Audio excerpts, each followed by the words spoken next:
Hello friends, ओम श्री गणेशाय नमः। ओम नमः शिवाय। आप सभी का स्वागत है आपके अपने यूट्यूब चैनल पर। फ्रेंड्स, आज हम आपको इस वीडियो में बताने जा रहे हैं श्रावण मास महात्म्य के 21वें अध्याय की कथा के बारे में, जिसकी श्रवण मात्र से ही होंगी आपकी सभी मनोकामनाएं शीघ्र ही पूर्ण। फ्रेंड्स, वीडियो शुरू करने से पहले आपसे रिक्वेस्ट है, अगर आप हमारे चैनल पर नए हैं और आपने अभी तक चैनल को सब्सक्राइब नहीं किया है तो प्लीज़ सब्सक्राइब कीजिएगा चैनल को, साथ ही प्रेस कीजिएगा बेल आइकन को, जिससे नए वीडियो से रिलेटेड नोटिफिकेशन आपको तुरंत प्राप्त हो सके। और वीडियो पसंद आने पर वीडियो को लाइक और शेयर जरूर कीजिएगा, ताकि सभी भक्तों को इस वीडियो का लाभ प्राप्त हो सके। और कमेंट बॉक्स में ओम नमः शिवाय जरूर लिखिएगा। श्रावण मास महात्म।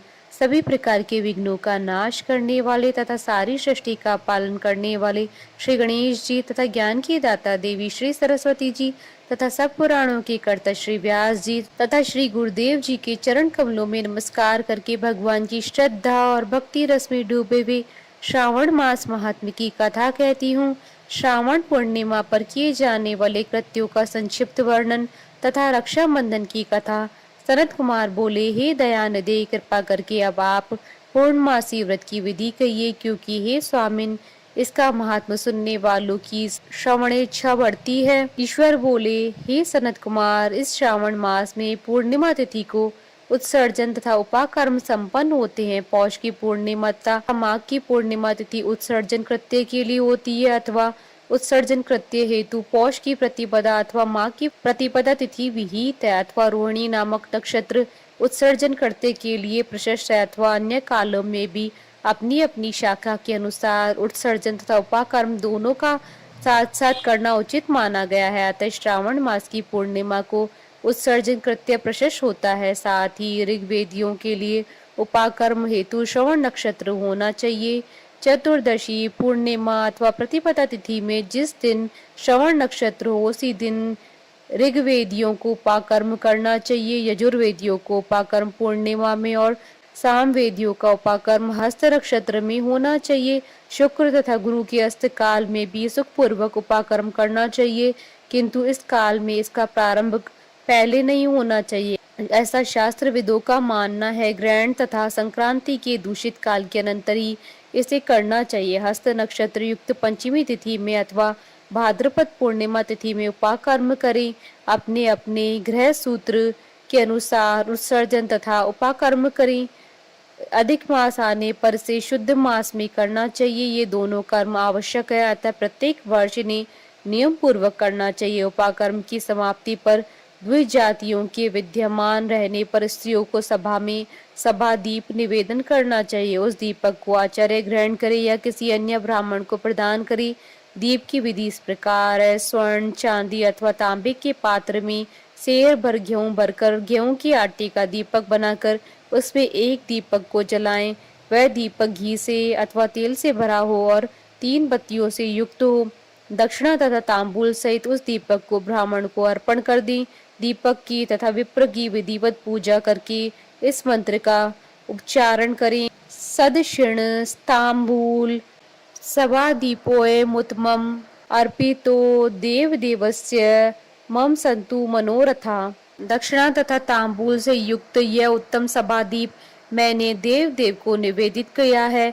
मेरे मनोरथ पूर्ण हो। सभादीप प्रदान करने से पुत्र पौत्र आदि से युक्त कुल उज्ज्वलता को प्राप्त होता है और यश के साथ निरंतर बढ़ता है। इसे करने वाली स्त्री दूसरे जन्म में देवांगनाओं के समान रूप प्राप्त करती है। वह स्त्री सौभाग्यवती हो जाती है, अपने पति की अत्यधिक प्रिय पात्र हो जाती है। इस प्रकार 5 वर्ष तक इसे करने के पश्चात उद्यापन करना चाहिए और अपने सामर्थ्य के अनुसार भक्ति पूर्वक दक्षिणा देनी चाहिए। हे सनत कुमार, यह मैंने आपसे सभादीप का शुभ महात्मा कह दिया। उसी रात्रि में श्रवणा कर्म का भी करना बताया गया है।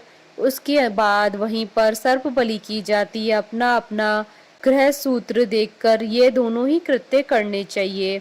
हैग्रीव का अवतार उसी तिथि में कहा गया है, अतः इस तिथि पर हैग्रीव जयंती का महोत्सव मनाना चाहिए।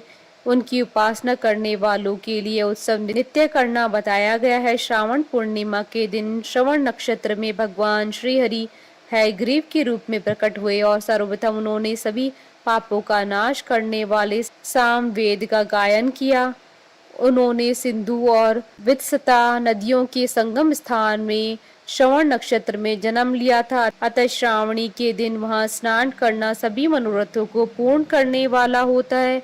उस दिन शंख धनुष चक्र तथा गदा धारण करने वाले विष्णु जी की विधिवत पूजा करें। इसके बाद सामगान का श्रवण करें, ब्राह्मणों की हर प्रकार से पूजा करें और अपने बंधु बांधवों के साथ वहां क्रीड़ा करें तथा भोजन करें। स्त्रियों को चाहिए कि उत्तम पति प्राप्त करने के उद्देश्य से जल क्रीड़ा करें। उस दिन अपने अपने देश में अथवा घर में इस महोत्सव को मनाना चाहिए तथा हयग्रीव की पूजा करनी चाहिए और उनके मंत्र का जप करना चाहिए। यह मंत्र इस प्रकार है: आदि में प्रणव तथा उसके बाद नमः शब्द लगाकर बाद में भगवते धर्माय जोड़कर उसके भी बाद आत्मविशोधन शब्द की चतुर्थी विभक्ति आत्मविशोधनाय लगानी चाहिए। पुनः अंत में नमः शब्द प्रयुक्त करने से 18 अक्षरों वाला ओम नमो भगवते धर्माय आत्मविशोधनाय नमः मंत्र बनता है। अतः यह मंत्र सभी सिद्धियों को प्रदान करने वाला और 6 प्रयोगों को सिद्ध करने वाला है। इस मंत्र का पुरुष चरण 18 लाख अथवा 18,000 जप का है। कलयुग में इसका पुरुष चरण इससे भी 4 गुना जप से होना चाहिए। इस प्रकार करने पर हयग्रीव प्रसन्न होकर उत्तम वांछित फल प्रदान करते हैं। इसी पूर्णिमा के दिन रक्षाबंधन मनाया जाता है, जो सभी रोगों को दूर करने वाला तथा सभी अशुभों को नाश करने वाला है। हे मुनि श्रेष्ठ, इसी प्रसंग में एक प्राचीन इतिहास सुनिए। इंद्र की विजय प्राप्ति के लिए इंद्राणी ने जो किया था उसे मैं बताने जा रहा हूँ। पूर्व काल में 12 वर्षों तक देवासुर संग्राम होता रहा। तब इंद्र को थका हुआ देखकर देवी इंद्राणी ने उन सुरेंद्र से कहा, हे देव, आज चतुर्दशी का दिन है, प्रातः होने पर सब ठीक हो जाएगा। मैं रक्षाबंधन का अनुष्ठान करूंगी, उससे आप अजय हो जाएंगे। तब ऐसा कहकर इंद्राणी ने पूर्णिमासी के दिन मंगल कार्य संपन्न करके इंद्र के दाहिने हाथ में आनंददायक रक्षा बांध दी। उसके बाद ब्राह्मणों के द्वारा स्वसत्यन किए गए तथा रक्षाबंधन से युक्त इंद्र ने दानव सेना पर आक्रमण किया और क्षण भर में उसे जीत लिया। इस प्रकार विजयी होकर इंद्र तीनों लोकों में पुनः प्रतापवान हो गए। हे मुनीश्वर, मैंने आपसे रक्षाबंधन के इस प्रभाव का वर्णन कर दिया, जो कि विजय प्रदान करने वाला है, सुख देने वाला है और पुत्र और आरोग्य तथा धन प्रदान करने वाला है।